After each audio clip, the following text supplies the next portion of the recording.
ஆத்ம நண்பர்கள் அனைவருக்கும் அன்பான வணக்கம். நம்முடைய ஆத்மஞான மையம் யூடியூப் சேனல்ல தொடர்ந்து மகா கந்தசஷ்டியினுடைய பதிவுகளை சிந்தனை பண்ணி வருகிறோம். அந்த வகையில இன்னைக்கு கந்தசஷ்டியினுடைய 6வது நாள் விரதத்தை எப்படி இருக்கணும் அப்படிங்கிற தகவலோட, ஒரு நாள் விரதம் எவ்வாறு கடைபிடிக்கணும், நம்முடைய பகைவர்களை அதாவது வெளியில இருக்கக்கூடிய பகைவர்களையும், அகத்துல இருக்கக்கூடிய அகப்பகை, புறப்பகை இது இரண்டையும் போக்குறதுக்கு முருகனை எப்படி வழிபாடு பண்ணணும் அப்படிங்கிற அனைத்து தகவல்களையும் இந்த பதிவுல தெளிவாக தெரிந்து கொள்ளலாம் வாங்க. மகா கந்த சஷ்டி என்னைக்கு வருது அப்படிங்கிறத நான் இப்போ உங்களுக்கு சொல்லிடுறேன். அதாவது 6வது நாள் சஷ்டிங்கிற திதி வந்து சம்ஹாரம் நடக்கக்கூடிய திருநாள் 27/10/2025 திங்கட்கிழமை அன்று நமக்கு மகா கந்த சஷ்டியினுடைய 6வது நாள் சூரசம்ஹார திருநாள் அப்படிங்கிறத அமைஞ்சிருக்கு. இதுல தொடர்ந்து விரதம் இருக்கிறவங்க அப்படியே அந்த விரதத்தை கடைபிடிச்சிட்டே வாங்க. இன்னைக்கு சொல்ற மத்த நியதிகள் உங்கள் அனைவருக்குமே பொருந்தும்.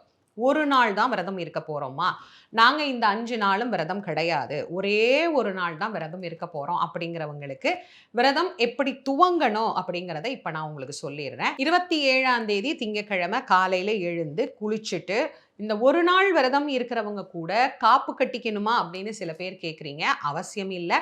ஆனால் உங்களுக்கு விருப்பமாக இருந்தால் கட்டிக்கலாம், ஒன்றும் தப்பு கிடையாது.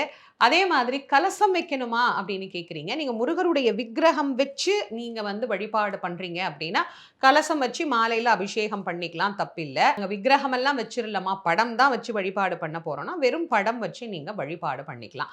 எப்படி விரதம் தொடங்க போறீங்கிறத பார்த்துக்கோங்க. விரதம் எத்தனை மணிக்கு தொடங்கணும்னா காலையில் 6 மணிக்குள்ள தொடங்கணும். இந்த ஒரு நாள் மௌன விரதம் இருக்கிறவங்களுக்கும் இது பொருந்தும். அன்னைக்கு காலையில் நீங்கள் எப்போ எந்திரிச்சு குளிக்கிறீங்களோ அப்போ எந்திரிச்சதுலேருந்தே அந்த மௌன விரதம் ஆரம்பிச்சிடும். குளிச்சுட்டு இப்போ நம்ம பூஜையை ஆரம்பிச்சிடலாம். இப்போ நம்ம பூஜையை எப்படி ஆரம்பிக்கிறது அப்படின்னு பார்த்துடலாம். எல்லா தெய்வங்களுக்கும் மலர்கள் போட்டுட்டு நம்ம கலசமோ படமோ முருகனுக்கு என்ன வச்சிருக்கிறோமோ விசேஷமாக நம்ம அழகாக அலங்காரம் பண்ணிட்டு, வில்வம் கிடைச்சதுன்னா இன்னைக்கு முருகனுக்கு அர்ச்சனை செய்யறது ரொம்ப ரொம்ப விசேஷமானது. நெய்வேத்தியமாக காலையில பாலும் பழமும் வச்சுக்கோங்க, தேனும் தினைமாவும் வச்சுக்கிட்டா கூட போதுமானது. காலையில வேற நிறைய பெரிய பிரசாதம்லாம் எதுவும் தேவையில்லை. மாலை திருச்செந்தூரினுடைய சூரசம்ஹார கணக்குப்படி 4:30க்கு மேல தான் சூரசம்ஹாரம் ஆரம்பிக்கும். 4 மணிக்கு மேல அப்படின்னு வச்சுக்கோங்களேன். நீங்க சூரசம்ஹாரம் எங்கிருந்து பார்க்க போறீங்கிறத முடிவு பண்ணிக்கோங்க. உங்க ஊர்ல நடக்கக்கூடிய சூரசம்ஹாரம் 8 மணிக்கு மேல தான் ஆகும், 9 மணிக்கு மேல தான் ஆகும்னா அந்த நேரத்துக்கு பிறகு இதெல்லாம் செய்யுங்க. இல்லம்மா நாங்க அப்படி ஒரு கோயிலை எங்க ஊருக்கு போய் பார்க்கறதுக்கோ இதுக்கோ வாய்ப்பு கிடையாது அப்படின்னா திருச்செந்தூரினுடைய சூரசம்ஹாரத்தை நீங்க கணக்குல எடுத்துக்கலாம்.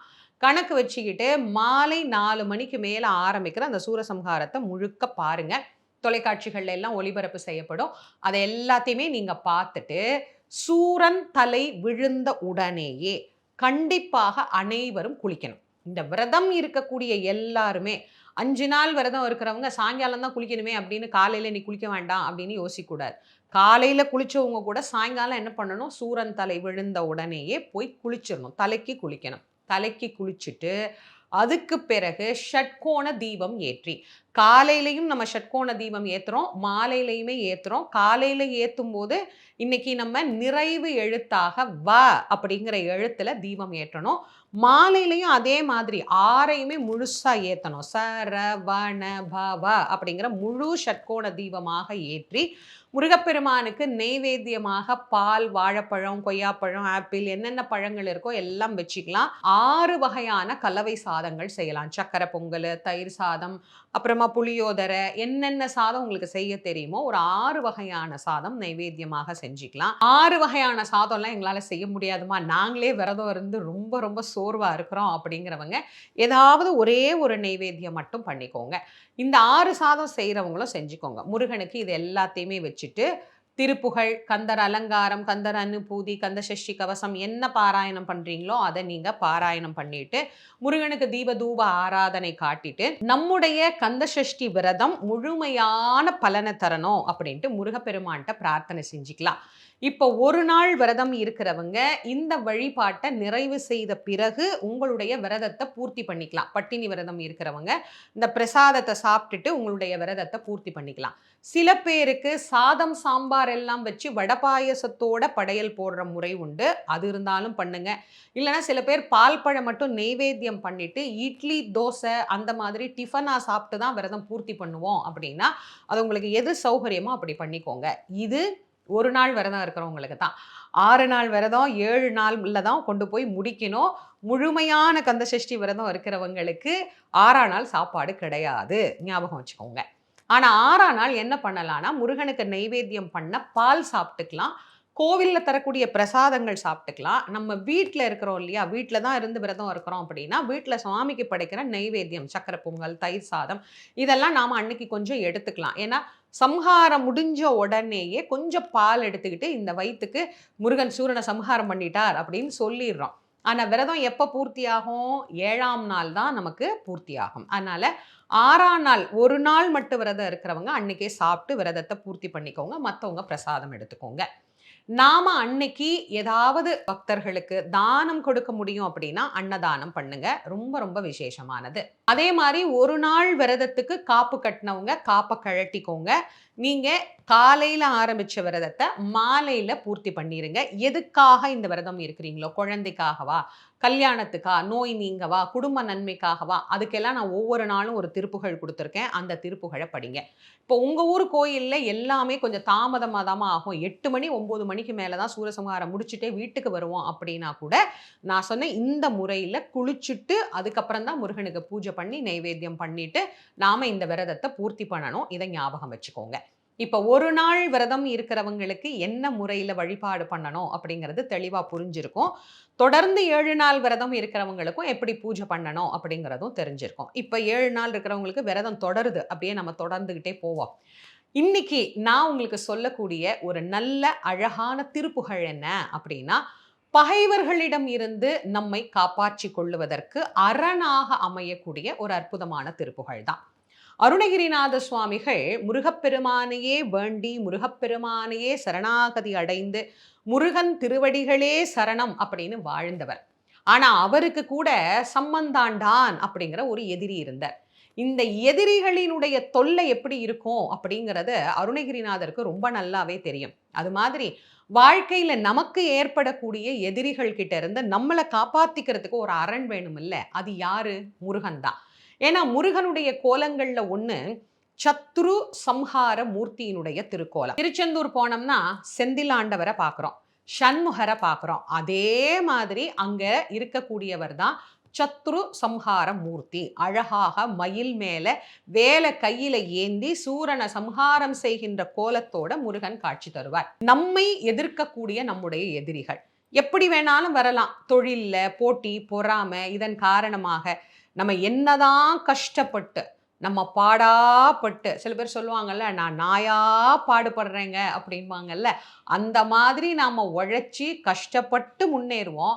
ஆனா நம்மளை எதிரில இருந்து பார்க்குறவன் சுலபமா சொல்லிட்டு போவான், ஆமா ஏதோ ஒரு குருட்டு அதிர்ஷ்டம்டா, அவனுக்கு அடிக்குது, அவனுக்கு பார் என்ன ஒரு யோகம்னு.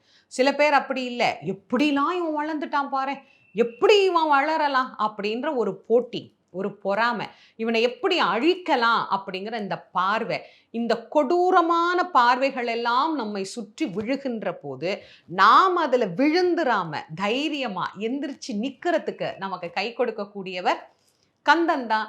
சத்ரும் சோஷயதீதி ஸ்கந்தகா, பகைவனுடைய பராக்கிரமத்தை வற்றச் செய்பவன் கந்தன் அப்படின்னு நமக்கு சொல்லியிருக்கிறாங்க. அப்படிப்பட்ட கந்த கடவுளை நினைத்து நம்ம வழிபாடு பண்ணா எதிரிகள் நம்ம பக்கம் திரும்பி கூட பார்க்க முடியாது. என்னதான் அவங்க வேலை செஞ்சாலும் அது எதுவுமே நம்ம கிட்ட என்ன பண்ணாது, பலிதமாகாமல் போய்விடும் அப்படின்னு சொல்றார். எனக்கு அப்படி எதிரிலாம் யாருமே இல்லைங்க, நான் அதுக்கெல்லாம் எதுவுமே யோசிக்க வேண்டிய அவசியம் இல்லை அப்படின்றவங்களா நீங்க? அப்போ அகப்பகைன்னு ஒண்ணு இருக்குல்ல, இந்த பகையிலிருந்து யாரும் தப்பிக்கவே முடியாது. கோபம், ஆசை, பகை, பொறாமை, வஞ்சனை எவ்வளோ இருக்கு. இது மாதிரி அகப்பகை, அகத்தில் இருக்கக்கூடிய எதிரிகள்ட்ட இருந்து நம்மள காப்பாத்தி, முருகன் அதனால தான் சூரனை சம்ஹாரம் பண்ணி காட்டுறார். சூரன் அப்படிங்கிறது யாரு? ஆணவமலம், கண்மமலம், மாயாமலம் அப்படின்னு சொல்லக்கூடிய மலங்களின் வெளிப்பாடாக தான் சூரபதுமன், சிங்கமுகன், தாரகாசுரனை வதம் பண்ணி காட்டுறார். அப்ப இந்த அகத்தில் இருக்கக்கூடிய பகைகளையும் நீக்கி நமக்கு அருள் செய்யக்கூடியவர் முருகன். ஒவ்வொரு தலங்கள் தோறும் போய் முருகப்பெருமானை பாடி பரவுவது அருணகிரிநாத சுவாமிகளுக்கு ஒரு வழக்கம். அருணகிரிநாத சுவாமிகள் ஒரு திருப்புகழ்ல சொல்றார், அதிரும் கழல் பணிந்து அப்படின்னு அந்த திருப்புகழ ஆரம்பிக்கிறார். அதாவது முருகனுடைய திருவடியில் இருக்கக்கூடிய கழல் அப்படின்னு சொல்லக்கூடிய சிலம்பு என்ன பண்ணுதா, அதிர்கின்றதா. எதிரிகளுக்கு நம்மளை பத்தி நினைச்சாலே ஒரு அதிர்ச்சி வரும் இல்ல. சில பேர் அந்த எதிரிகளை மனசுல நினைச்சா முகத்துல அந்த பயம் அப்படியே வெளிப்படும். ஐயோ இவனா அப்படிங்கிற அந்த எண்ணம் வரும் இல்ல. அது மாதிரி முருகனனுடைய அடியார் அப்படின்னாலே அங்க அதிரும் அப்படிங்கிறத அவனுடைய கழலே நமக்கு ஞாபகப்படுத்துதாமா. அப்படி ஒரு வீர கழல் அணிந்திருக்கக்கூடிய முருகப்பெருமானே, என்னுடைய இடர் சங்கைகள் கலங்க அருள்வாயே அப்படின்னு முருகப்பெருமான்ட்ட அவர் இதுல விண்ணப்பமாக வைக்கிறார். இடர்னா துன்பங்கள். என்னுடைய துன்பங்களும் என்னுடைய சங்கடங்களும் என்னை விட்டு நீங்குவதற்கு அருள் செய் அப்படின்னு இந்த திருப்புகழ்ல ரொம்ப அழகா அருணகிரிநாத சுவாமிகள் முருகப்பெருமான் கிட்ட வேண்டுகிறார். அடுத்ததா இன்னும் ஒரு அலங்காரம், கந்தர் அலங்காரம் அப்படின்னு ஒரு பாடல் பகுதி நம்ம நிறைய பாட்டு அதுல பார்த்துருக்குறோம். அதுல ஒரு பாட்டுல அருணகிரிநாத சுவாமி ரொம்ப அழகா சொல்றார்.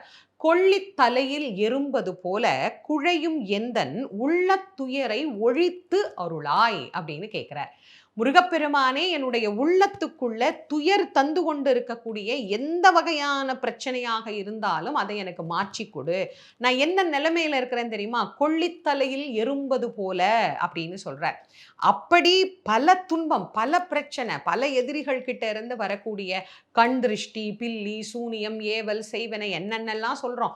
எப்பேற்பட்ட துன்பங்களாக இருந்தாலும் சத்ரு சம்ஹார மூர்த்தியாக விளங்கக்கூடிய முருகப்பெருமானை சரணாகதி அடைந்தால் இது அனைத்து துன்பங்களும் நம்மை விட்டு நீங்கிவிடும். ஆக இந்த அலங்கார பாடலையும் நாம பாராயணம் பண்ணலாம். இந்த பகைவர்கள் கிட்ட இருந்து நமக்கு விடுதலை கிடைக்கணும், பகைவர்களுடைய சேட்டைகள் எல்லாம் நம்ம கிட்ட பலிக்க கூடாது. பகைவன் எப்பயுமே நம்மளை பார்த்தா பயப்படணும். சில பேருக்கு கொஞ்ச நாள் பயம் இருக்கும், அப்புறமா விட்டு போயிடும். ஆனா அப்படி இல்லை. எப்ப பார்த்தாலும் அவனா, அப்பா அவனை நினைச்சாலே எனக்கு நடுங்குதுப்பா அப்படிங்கிற அளவுக்கு நம்ம பக்கமே திரும்பக்கூடாது. அப்படின்னா முருகப்பெருமான செவ்வாய்க்கிழமை உள்ளன்போடு வழிபாடு பண்ணிட்டு துவரம் பருப்பு தானம் பண்ணலாம், அல்லது சாம்பார் சாதம் தானம் பண்ணலாம். இது ரொம்ப விசேஷமானது. யாருக்காவது நிறைய இந்த மாதிரி எதிரிகளோட பிரச்சனை இருக்கு அப்படின்னா இதை பயன்படுத்துங்க. இல்லை அப்படின்னா என்னுடைய கோவத்தை அடக்க முடியலமா, என்னுடைய ஆசையை அடக்க முடியல, என்னுடைய பொறாமையை அடக்க முடியல, என்னையே என்னால் அடக்க முடியல அப்படின்னு தவிக்கிறவங்களா இருந்தா அவங்களுக்கும் இது கண்டிப்பாக பயன்படும். இந்த பதிவில் ஒரு நாள் விரதம் எப்படி இருக்கணும் அப்படிங்கிற அனைத்து தகவல்களையும் உங்களுக்கு நான் கொடுத்துருக்கேன். கண்டிப்பா இது எல்லாருக்கும் பயனுள்ள பதிவாக அமைந்திருக்கும். உங்களுடைய நண்பர்கள், உற்றார் உறவினர்களோட இதை பகிர்ந்து கொள்ளுங்க. நாளைய தினம் 7ஆம் நாள் பதிவு. 7ஆம் நாள் தான் விரதம் பூர்த்தி பண்ணணும். எப்படி பூர்த்தி பண்ணணும், என்ன மாதிரி முருகப்பெருமான வணங்கி நாம் நலன் பெறணும் அப்படிங்கிற அனைத்து தகவல்களையும் 7ஆம் நாள் பதிவில் உங்க அனைவருக்கும் நான் கொடுக்க இருக்கிறேன். அதையும் பார்த்து மகிழுங்க. நம்முடைய ஆத்ம ஞான மையம் யூடியூப் சேனலை இது வரைக்கும் நீங்கள் சப்ஸ்கிரைப் பண்ணாமலே பார்க்குறீங்கன்னா கண்டிப்பாக பண்ணிக்கோங்க.